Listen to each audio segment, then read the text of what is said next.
All right, welcome to Bad Law, Worse Facts. I'm your host, Michael Takla. Today I got Ruth Rivera on. She just got a pretty great, I'll say a Stowers outcome. We can't get too much into the facts about everything, but I wanted to have you on today to talk about the Stowers Doctrine and what plaintiff attorneys need to look out for with the Stowers Doctrine and how to use it to weaponize it. But Ruth, you have a defense background, don't you? You used to be like a coverage opinion attorney? That's correct. Thank you so much for having me first and Of foremost. course. And yes, so that's right. So I'm here to tell y'all all the coverage attorney secrets, so to speak. I worked big law before transitioning to PI for over 2 years, almost 3 years, 2.5 ish at Ackerman. And my job was to give coverage opinions to insurance companies. So I would write these 30-page coverage opinions and tell the insurance company, yes, you have a duty to defend and or indemnify your insured, or no, you don't, and here's what the case law says about it. That was one part of it. The other part was analyzing Stowers demand. So I've probably looked at every PI attorney in Houston Stowers demand, maybe even in Texas. And insurance companies would send us a Stowers demand and say, do I have a Stowers duty to settle this? Yes or no. And we would tell them, yes, for these reasons, or no, this is not an effective Stowers demand. Here's why. Or we would say, no, this is not a proper Stowers, but you should probably settle for these reasons, and then it was up to them to make a business decision. So I do have relevant knowledge that I think has been very, very helpful here in the PI industry. And I would love to just kind of give you a few tips and any advice that I've seen or noticed, or especially as a coverage lawyer, to help everybody else have a proper Stowers, or, Well, yeah. maybe revamp theirs. No, I appreciate that. And, for the viewers, the reason why I have it on is because at one point in time, I can't get into specifics, right? But at one point in time, you had a small policy and you popped them for over 5 million. Is that right? Yes. So let me kind of give you a general and Yeah, tell me what general you can and cannot say, and then and then Okay. we'll go into how do you get that, because I'm going to tell you um, how many arguments I have. I would say monthly, but it may even be like biweekly, about what is a valid Stowers demand, what is not. Like I have in the firm Stowers demand like a 5 outline thing, just to like try to CYA, but I don't even know if that's fair. So I mean, tell me about these facts or what you can say. Yeah, and that's fair. I think Stowers has not been litigated a lot, so there are a lot of questions. But I'll tell you some of the solidified answers, and I think that'll still help. So with this, the settlement you're referring to, it happened a few months ago. It was a minimal policy, 50K. I guess not the bare minimum, but 50K policy. The actual settlement ended up being over $5 million, and Harris County, two vehicles, just regular vehicles, Honda, etc. The thing is, the person was very, very injured. Our client, he did sustain, severe injuries. Was never the same after this. He was alive for 2 years after, but never ended up leaving the hospital. He was, hospitalized from the day of the incident until he died, over 2 years after the Oh wow. collision. Yes. So what happened here is that the insurance company denied Stowers in the sense that the Stowers demand expired, and their position was there's no coverage, so we don't have to respond to your Stowers. And we have to remember there are three elements to a proper Stowers. One, that there's coverage. Two, that the demand is within policy limits. And three, that the terms are such that a reasonable insurance company would accept them. Okay, so they So they try to cut you off at one. They're like, no coverage. yeah, Bye. they were like, there's no coverage, right? And they made a silly argument. I don't want to get into it because I think that could be a telling one. But I mean, if they're saying there's no coverage and there is coverage, you're like, wait, what do you mean? Then that's, red flag number one, right? And Yeah. that just looking at the policy, like is a car, and you need to look at just more than the deck page, right? Look at the actual policy. What exclusions apply. And if the car's listed or the driver's listed, et cetera, then trace it to make sure that there's coverage. And if there's no coverage, explain why there's no coverage, what exclusion applies, or et cetera.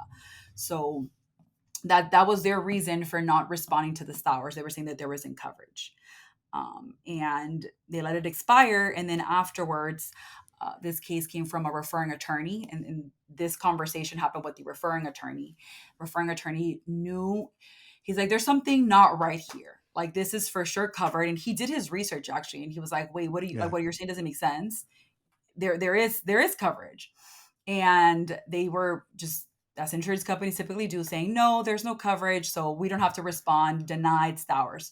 So he Right. was like, okay, I don't know what his thought process was, but I know that he was probably thinking this isn't right, let me get a second opinion. So he referred it out to the firm where I was, and me and the partner started working on the case, and we were like, there for sure is coverage. This is these are horrible facts. Like, this person has hundreds of thousands of dollars in medical bills. And Yeah. I think, it doesn't have to be that, right? A lot of times we have cases where it's a 30K policy and there's 60,000 in meds, and we're like, clear liability, why aren't you paying my Yeah. Stowers, Like, what right? are we So doing here? Yeah. exactly. So he knew enough to know, okay, something's not right. And then, prominent attorney gets involved, and the insurance company's kind of like, let's take another look. And I think that they probably sent it to their coverage counsel, which they should have done to begin with. I don't know though, right? That's what I'm Yeah. guessing. And then they were like, "Oh, you know what? Here's a check. We're tendering the 50,000. Here are limits." So red flag number one: if an insurance company first denies your Stowers demand, or the deadline expires, and then all of a sudden they want to give you limits, that should be a red flag. Like, it could be that they're Yeah. like, maybe we should look into it, or maybe this isn't worth our time. But on your end, do your due diligence and take another look at your file and say, why are they tendering limits now? And at that point, we were like, no, that you blew your Stowers. We're going to litigate this, and then litigation commenced at that point. Wow. Okay. And so they denied it up front just based on the coverage opinion. That was it.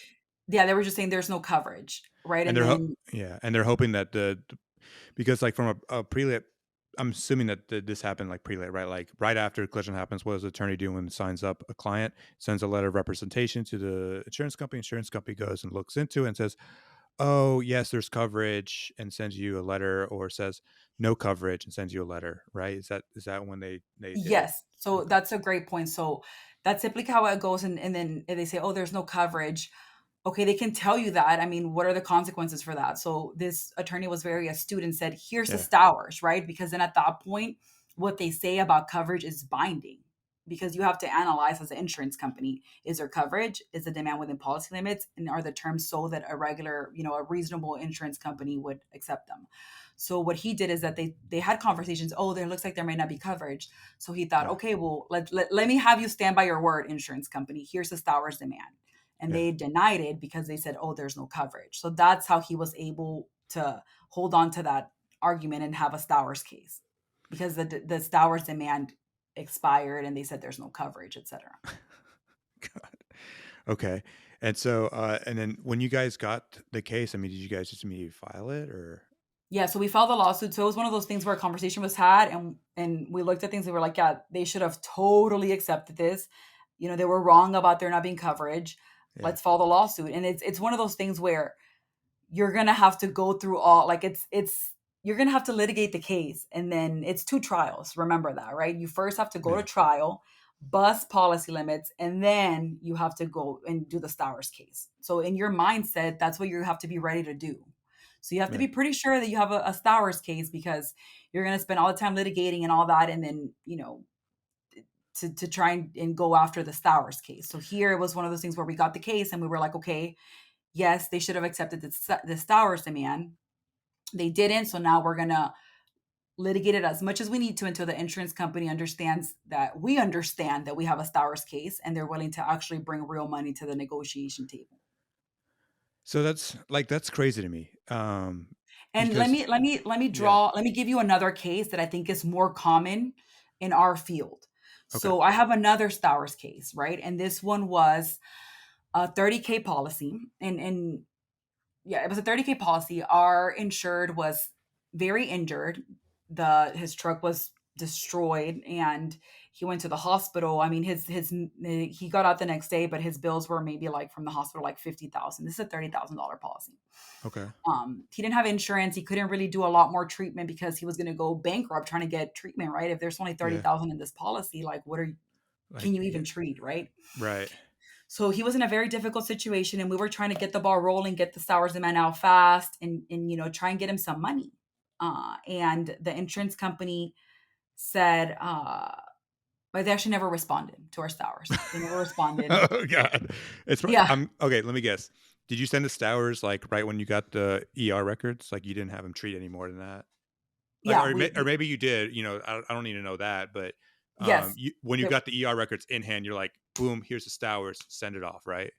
Yeah, it was the ER records, and then maybe he did a little bit of therapy, and so we Right. had all the medical records, and the police report said clear liability, adverse to the insurance company, so it was their insured's fault, Yeah. and we sent the Stowers demand. It was a proper Stowers demand. There was coverage, all the things, Yeah. and They're probably looking at it, or I'm assuming they probably looked at it like, "Oh, he just went to the ER. Like, this isn't a $30,000 policy. Go talk to the ER," and then also, this is way too early. I thought he was gonna treat more for this type of collision. I did not expect this to come in my inbox. I just never looked at it. yeah, and the injuries were pretty bad, right? Like in the ER, Yeah. they took the MRIs, and it showed severe. The back. He had I think he had three different disc herniations, and they were like Yeah.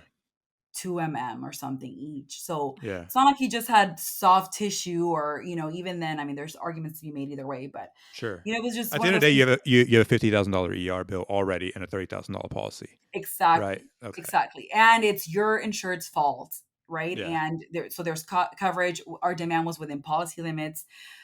Which, let me say this, let me interject in policy limits. A common mistake that I see made by in Stowers demands is that people say we want all of your full policy limits, Yeah. or we want $1 million, or we want whatever.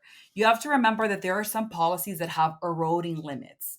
So what does that mean? For many 18-wheeler cases, you have the property damage and the bodily injury come out of the same pot, right? In the Yeah. minimum policies, we have two different pots.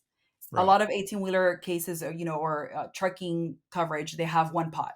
So let's say that they pay out the property damage, they've eroded the limits, right? Like, Yeah. let's say that they paid out, the other person's car um, was damaged, and the insurance company paid to have your client's car fixed. If it's Yeah. an eroding policy limits, that means that 20,000 or whatever, 10,000 to fix your client's car came out of the 1 million. So if you're asking for 1 million, that's not within policy limits, because there is not $1 million anymore. So you have, Oh, what okay. I like to say is remaining policy limits. So, and that's one thing that I learned as a coverage attorney. If anybody I'm said policy limits, or sometimes, let's say that you run into a median, Yeah, I'm writing you're that like down the right other now. driver. Sorry. Sorry, I'm writing that down right now. Yeah, I think that's one of the big ones. If you take nothing from this, put remaining policy limits in your Stowers demand, please. Like, do not put policy limits, because you don't know. There's policies where they get defense costs out of the limits, Yeah, I've seen those or policies, yeah. so if you put full policy limits, they've been eroded by defense counsel, then your Stowers demand is no longer proper. Another common scenario is, let's say that somebody runs into like the median, or like something for like the county, right? Like a whatever, the freeway things, and you do some sort of destruction, then the county sends you a bill. Hey, you have to pay this, right? Yeah, If the 18-wheeler driver was at fault and they have an eroding limits, then they have to pay, let's say that they send Harris County $10,000 because our collision caused damage to the freeway or whatever, right? right. Those $10,000 eroded the limits. So you no longer have $1 million available to you. So don't put, I want full policy limits. I want $1 million. Put remaining policy limits. So, like, in situations like that, do you ask the adjuster, like, "Hey, how much did you pay for this barricade? Can you show me, a check or They're not going to something?" tell you. I know they're not, so how do I find that out even? Like, So 'cause you how just do put I remaining policy limits, because then they're going to tell you, here's what we have. Like, we have 980 because this amount and that Yeah, amount went, right? If they are going to tender, if you have a proper Stowers, you're saying, like, how do you confirm what money they spent? yeah, After the fact, during Stowers, then after they've accepted your Stowers, then you can ask for the documentation, and they'll send it to you and say, they'll yeah, send this is how much we paid, etc. But before, when you don't know, they're you're not going to gonna give just you that. you're going to say remaining policy limits, because if you paid something, then I'm not going to say full policy limits, and then now I don't have a proper Stowers. Yeah, okay. So that's, um, I think the most important tip I can give, because that was a mistake that I saw all the time, and I was like, well, now they're off the hook. Thanks, right? But going back to the other example that I was doing, so the case where it's a smaller policy, we sent it, they never responded, and then then afterwards the adjuster calls me, and he's like, hey, I just want to say that I have great news. I talked to, the insurance company, and and you've probably heard these conversations like, Oh oh, yeah. I'm gonna do you a favor. Great news. I talked to them, and I convinced them to pay you policy limits. Like, let's, I can have that check over to you, blah, blah. And I'm thinking, like, I know how injured my client is. I Right. damn well know that this is a proper Stowers. So I'm thinking, what? Like, you think I'm dumb? So then I told him, hey, we sent a Stowers, and that Stowers expired. So we are no longer settling this case within limits. This is now a case. This is a Stowers case. Whatever the jury gives us is whatever we get. This is a separate case from the one where we just mediated. So then he's like, oh, well, we never received the Stowers demand. Yeah. And I I get say, that all the time, by the way. We never received it. I get okay, that so that's so much. another important point. Keep track of how you send your Stowers demand. I think in today's world where a lot of it's done online, you Yeah. have to have a way of proving. Like, you have to work the case up as if you're going to have a Stowers trial. So how are you going to prove to a jury what you sent someone? If you just Yeah. send a share file link or something, you need to take a screenshot of your Yeah. shelf share file link, right? Like, think of, I don't know how, there's a million ways that people send them, right? But come up with a way with your system that works, that if you ever needed to, you could prove what you sent. So S- one thing is that you could put how many page, like, you could list out all the documents you're sending on your Stowers. Yeah. Here's this bill, this bill, this bill, or these medical records and bill, blah blah. Yeah. Here's how many pages each of these are.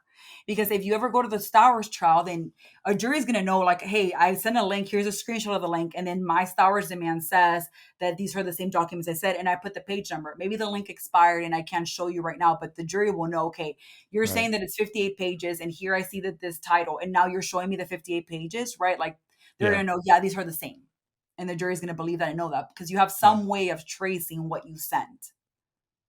Yeah. Does that No, make that makes sense? sense. Yeah, it does. It does make So sense. track it. Don't just, because that was one concern with our firm that I was thinking, how do we prove that what we sent?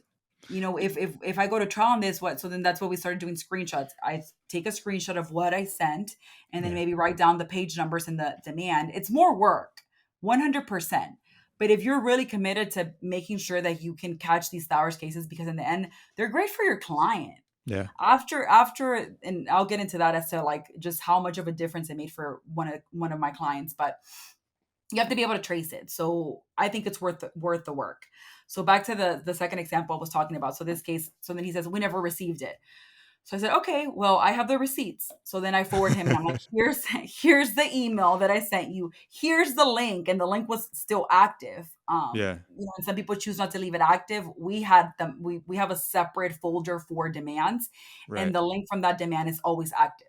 So I think that's another alternative. Obviously, you don't want to send them your medical records, maybe folder, but if you can just send a demand link and always keep that active and make sure that all your staff knows this is not to be changed. We have a screenshot, like, that's another thing. So I said, hey, here are the screenshots. I mean, here I have the receipts, Yeah. as the young people say, right? Here's what I sent you. I'm forwarding you the email. I'm forwarding you the screenshot. And he could open it. So then Yeah. at that point, he transferred the case to another attorney. Probably could call. He's like, I don't want to deal with this anymore. It's probably like, shit, I'm in trouble. Right? Because if you miss a Stowers for your client, that's like the client, like, it doesn't matter. That's your agent as an insurance company. So now you're on the hook Right. because of, that's probably malpractice. So then another attorney got on the case, and she calls me and also tries to be slick. Hey, I'm the new attorney on the case. I think that there's some misunderstanding about, whether the insurance company got the Stowers or not, Yeah. but we want to tender limits, blah, blah. Again, I'm like, here are the receipts. We sent the Stowers. And I said, we're not accept. And that's the other thing. Don't accept policy limits. If you think you have a Stowers case, don't accept them. Say, oh no, I'm not accepting, and if they send you the Yeah. check, don't cash it. Don't Yeah. deposit it. Yeah. That makes And sense. I said, no, we're not accepting that. To us, this is a Stowers case. So we're going to litigate it. Or, if you want to offer an amount above 30,000, go ahead. So Yeah. in that case, we're not at the point where we're going to mediate the case. And there's an understanding this is, a Stowers case, even though they're not going to say that, but they're like, okay, we're going to mediate above policy limits. Yeah.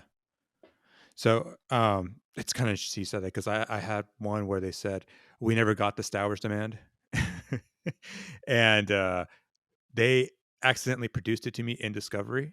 somehow I never it's no one ever produces me like my own demand, even if it's pre-lit into this in discovery, right? But they just did that, and they're like, "Oh, we never received a Star Wars demand," and I'm like, "Look at Bates label, X1 to X10 or 15 or whatever," and they're like, "Oh." I was like, "Well, Yeah, can we and get an extension?" Like, "No, no, you just both lied to me." yeah, that's one thing that it's like, you know, have a way of proving that you did send out Stowers, Yeah. right? And then the other thing is, if don't send another Stowers. If you think you have a Stowers case, don't let them off the hook by sending them another Stowers demand.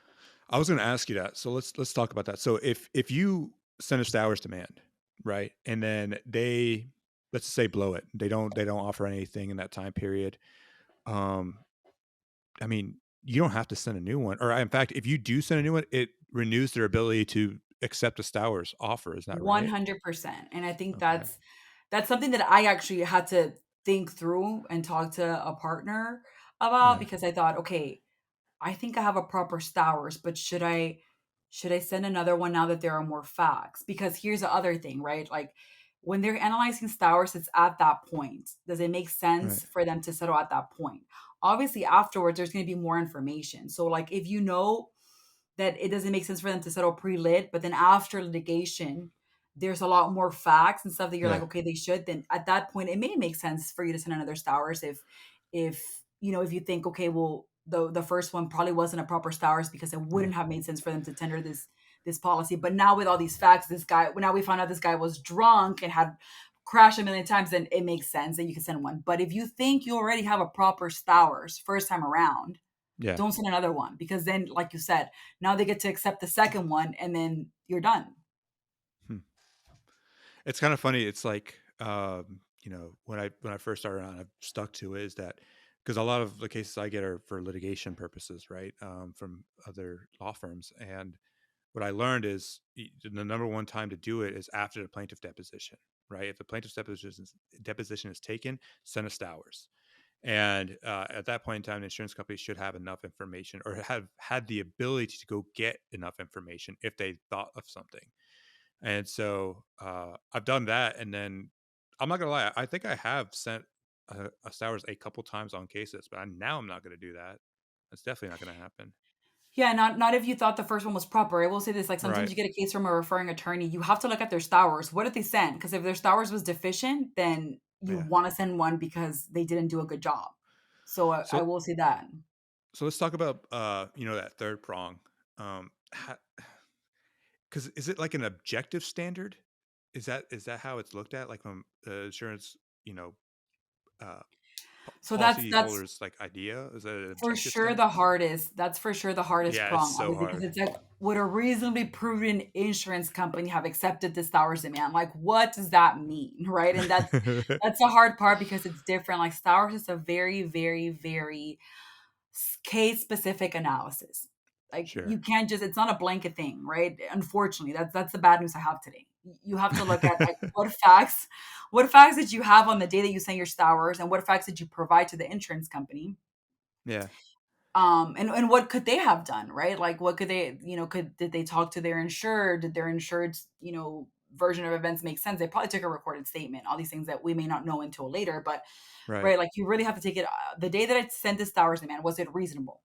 So in the reasonableness, like there isn't a lot of case on it, but one of it is hospital liens and you have to offer to release hospital liens, you have to offer to release other liens, right? Like Right. work comp, etc. And you have to offer there's a little bit of a debate between federal court and state court, I think, as to whether you have to offer to release all insureds or just the insured that was driving, the name insured, etc. I just say we're gonna release the name insured and any other insured, right? Because sometimes the name insured is not the person who was driving. So Yeah. that's another thing. I think, and there's no case law that's concrete. That's part of the bad news that a lot of it is up in the air because people don't litigate this. I think Yeah. Hottie said I haven't fact checked him, but I trust him. He did the Montgomery trial, Stowers trial a few months ago or maybe a year ago. He said there's Yeah. been six Stowers trials and the doctrine has existed for what, a century? Yeah. So, I mean, there's a lot up in the air, but that's where you have to kind of know whose argument makes the most sense. So for me, there's a split, but I think let's say that the name insured's the mom. and the son was the one driving the car, Yeah. you want to release the mom too, right? Like you want to say, I'm gonna release the name insured and the driver and any other insureds, right? Because if I were the insurance company, I would look at this and say, okay, you're offering to release the driver, but what if you still go after the name insured for whatever reason? Like it could make sense to someone to say no. So that's one Yeah. thing I think I would say I'm offering to release, name insured, their name and the driver if it's that situation. Sometimes the driver and the name insured are the same person, right? But in a situation, just say name insured, name of driver, and then any other insureds. Do you have to, if there's an umbrella policy, do you have to release that umbrella policy as well? And that is the big question right now, right? Because and it's like, how do you also get the umbrella policy? Yeah. There's a lot, and this is a big point of contention I think that I've had with partners that I've worked for in the past, because you have to remember, and again, under the terms have to be such that a reasonable, prudent insurance company would accept the Stowers demand. Under that, there's been a few case law that has added such certain things like hospital, Right. hospitals, blah, blah. Another is you cannot make the Stowers demand conditional. That's Webster, I think. Yeah. So that's part of the reasonableness, right? So you can't make it conditional. So, in my opinion, and there's smart people that disagree. In my opinion, you can't say, eh, you know, I want to have any insurance that this company provides, right? Because sometimes the Right. same insurance provides the primary and the umbrella or the excess. Right. So, I've seen where some people say, well, we'll try it. But to me, that's conditional. If you're saying, this is conditioned on you tendering your minimal and your excess or umbrella, if Right. it's the same insurance company, then to me that's conditional. And you can't really say, just think about it this way. Condition, like what's a condition, right? If you say this is conditioned on there being no excess or umbrella, that's a Right. condition. You just destroyed your Stowers demand. Um, because Writing that one down you're too. asking, yeah, because you're asking, you're telling, think about it. You're telling the insurance company, you have to assure me that your insured doesn't have an umbrella or excess. How does the insurance company know that? Right. Like, if they didn't, let's say that they didn't issue it, and a lot of times insurance companies don't. Some other of the hundreds or thousands of insurance companies could have issued an excess or an umbrella that could cover it, or like maybe they're an additional insured under their policy or something. So if you're saying this is conditioned on there being no excess or umbrella, then you're making it conditional. Right. But then the argument is you're running the risk of leaving money on the table, because how do you know that there isn't? And the answer is I don't know. I've seen it to where when I did coverage, we tendered, right? So even if you don't issue the excess in your primary, if there's excess, the whole argument of them of not making it conditional is that they would have to investigate, hey, is this insured an additional insured in another policy, et cetera, et cetera. But the Right. insurance companies know who's above them. Does that make sense? Yeah. Yeah. So I don't know Yeah. if I just contradicted myself. So let me backtrack. So when I'm saying you can't condition it because you can't expect the insurance company to figure out if there's other applicable policies, I mean like your insured could be an additional insured on another policy that the insurance company wouldn't know about. But they Okay. know about Yeah. who's Yeah. above them, right? So those are Yeah. the two distinguishing things. That's why you can't condition it, because you're asking them to do homework and to believe they're insured when their insured says, "Yeah, I'm not an additional insured on another insurance." You don't know that, like, right? And I have to make that representation, insurance company. That's Right. that's the tricky part about conditioning it. But what they do know is they know for a fact who's above them. So I'm Right. the So, and an primary. excess policy. I know who issued a excess policy or an umbrella to my name insured. Right. So I if don't know I if were I don't know if he's so an additional insured somewhere else. That's what they'll condition it. But I know who issued it above them. So their duty at that point is to tender. So they will tell the excess or the umbrella, hey, excess umbrella, I received a proper Stowers. I am tendering my primary limits. Now it's up to you. Ball's on you're your right. court. Right. So that's their duty. And I think that a lot of times insurance companies do actually go through with that, because if not, then they're at risk of having to pay whatever the excess or the umbrella didn't pay because they didn't know, because there wasn't a tender. I Yeah. some attorneys argue that's not enough of a incentive for them to tender, but I think it is.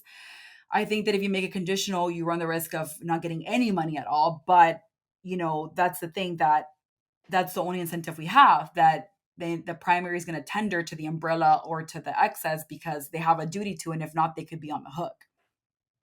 Yeah, it's really interesting. It kind of goes back to something that we said so many times and so many guests on this podcast. It's like it all comes down to like risk. So I think when we look at that third prong, that's what we're looking at is from an insured standpoint or insurance company standpoint. How risky is this case? If it's a certain threshold, then it's reasonable for an insurer to pay out the policy, even if they disagree with liability to a certain extent, or they disagree with the medical diagnoses that they've been submitted, which 9 out of 10 times they do. I would say even 10 out of 10 times, but whatever. So that's the interesting is that third prong. But I'm just surprised on your case that they just cut you off at the knees at coverage. I Yeah, mean, that does was, that happen and that often? was, no, I think this was a major, major ball drop.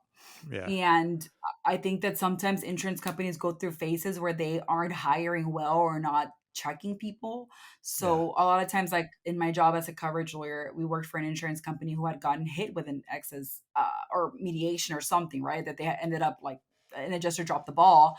So then they started sending us as coverage attorneys all of their Stowers because they were like, shit, this can't happen again. They ended up paying like 18 million on something. Oof. So, we were getting all of their Stowers demands because they were so scared after someone dropped the ball. So I think that this insurance company is probably experiencing the same thing where like their adjusters are just not, Dropping the ball. yeah, not taking this very seriously, and it's exposing them to liability. So I think for this one, the fact that it was coverage and it was just such a blatant like mistake, Yeah, yes, but I do think that more often than not, there are cases where you probably have a Stowers case and you can probably get more money than minimum limits or whatever the policy yeah. offers if you just kind of tell them like, no, this is a Stowers case. So that's interesting to me, right? Okay, for well, like two things. First, from the coverage opinion standpoint, to like deny it like that, like I get what some adjusters are probably trying to do. They're trying to say this attorney has two options: either they they drop the case because there's no coverage, which a lot of attorneys are going to do. Let's be honest. And Yeah. then the ones that don't, what is the likelihood that there actually is coverage based on what I see, which I think is no coverage, right? It's probably a minimal amount. So to like do that. And guess what happens when that happens? My 200 case stack, I can take one out, throw it away, and move on, right? Yes, But that's 100. It's laziness and it's them betting that you're not gonna be pesky. yeah, that's right. And the second thing that's really interesting to me is that, even in a lot of Stour situations, I do think that some personal injury attorneys will say, well, look, I do have a blown Stowers, but I've got like $33,000 in meds. Am I going to litigate this for the next year to try to get, you know, 35, 40 to the client? Or would the client be okay with taking the policy if they give it to me now? And that's, I don't know, like once I kind of get it, like just from a business standpoint and from the standpoint of what the client probably wants to do. But also, you could get something more if the client continues and needs some sort of treatment during that time period that would And push the yes, case more. 100%. A lot of times clients cannot treat because there's not enough money, right? This Yeah. policy is minimal limits, but then if it's a blown Stowers, oh Go baby, go ahead. treat. Go treat, go get that surgery, like it's a risk, but it's like they've been put in that position where, if your client doesn't have to live in pain anymore, why would they? They're not gonna go bankrupt over their medical bills. Right. Right. And I do understand that there's risk in that, right? From their side and your side. So yeah, you have to kind of have a sound base where like another attorney kind of sees it and people like kind of say, yeah, you have a Stowers case, I would say. Right. But yeah, I mean, and it depends on the injuries, right? You're saying maybe you have 30 in meds, but that doesn't mean that they're not severely injured. Like disc hernia, especially they take into consideration their age, Right. what their living situation, what they do for a living. Like, how is this going to impact their life? And can you get a jury, especially venue? That's another thing that we would analyze under the reasonable prong. Oh, Where really? are Like that's actually really like a thing that's looked into? 100%. Yeah, every Okay. Stowers opinion that I did for an insurance company, venue was something that I analyzed. So I would, as a coverage lawyer, I would pull up Lexus or Westlaw and say, and where are we? Bexar County, where are we? Harris County, San Patricio, whatever it may be, Travis County. And I Right. would try and find 3 or 4 cases, the most recent cases that were very similar to this fact pattern, two vehicle collision or a vehicle and a pedestrian or Right. whatever it may be. And I would assess for the insurance company, here is what this county has done in the past, whatever for these cases. This is the range you're looking at. Yeah. That's another thing, because if you're in Harris County versus, a conservative county like, somewhere in East Texas or whatever, Right. then your Stowers case is worth a lot better, or it's worth more in Harris County than it is in a conservative venue. Because And they then know you have. that the verdicts are going to be a lot larger.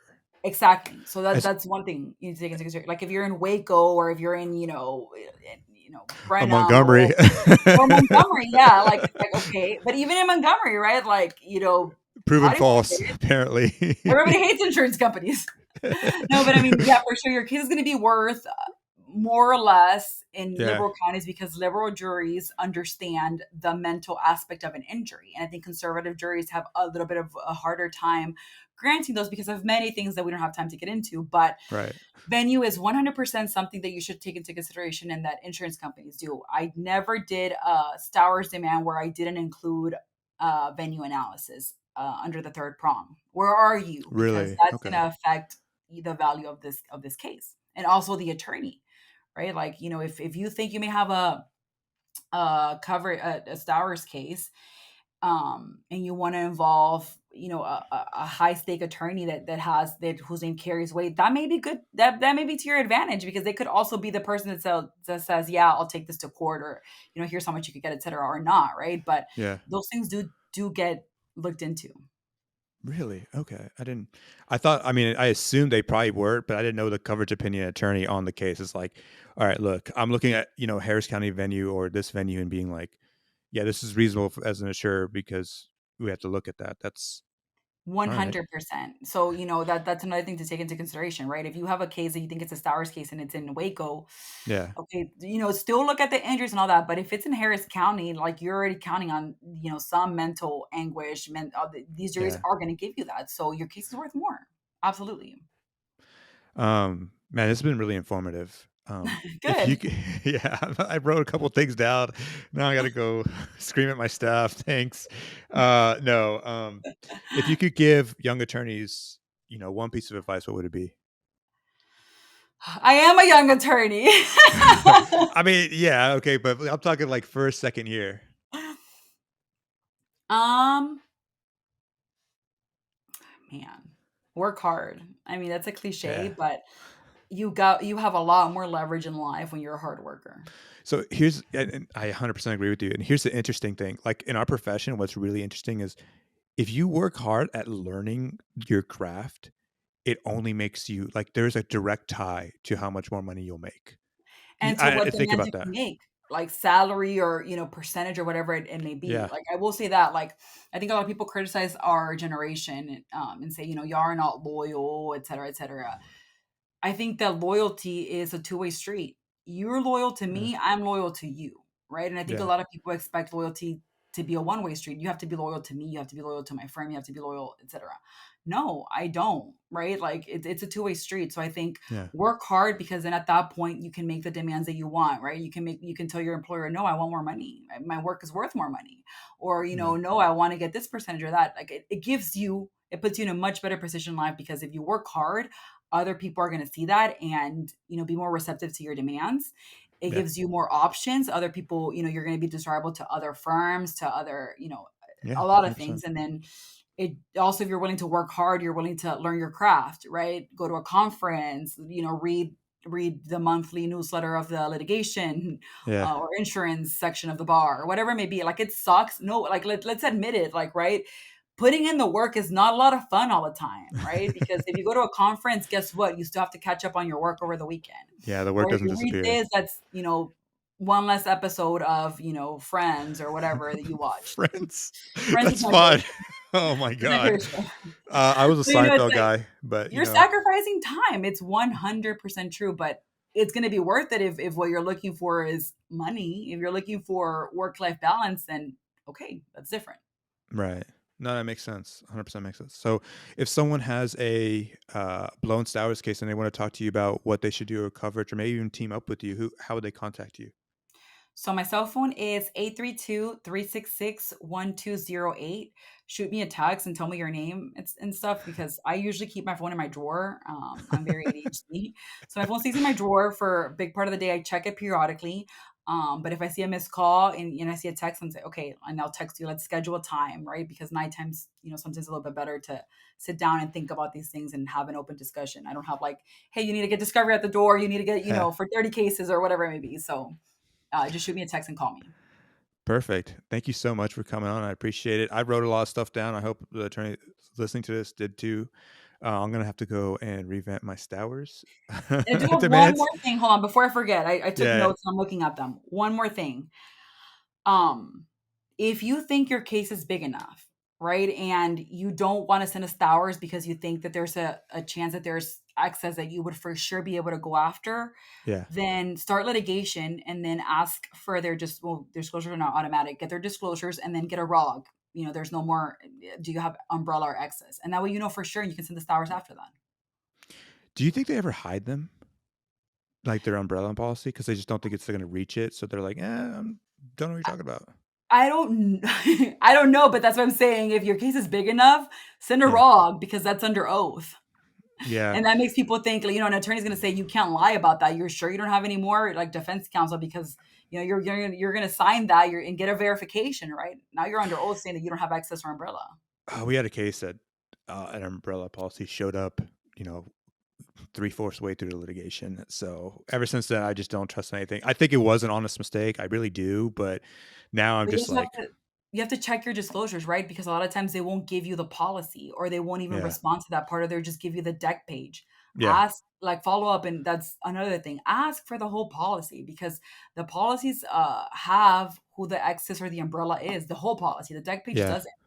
So ask for the whole policy, and that's another thing. Like, do your due diligence. Like, whenever you get disclosures, make sure that you got the whole policy, not just the deck page.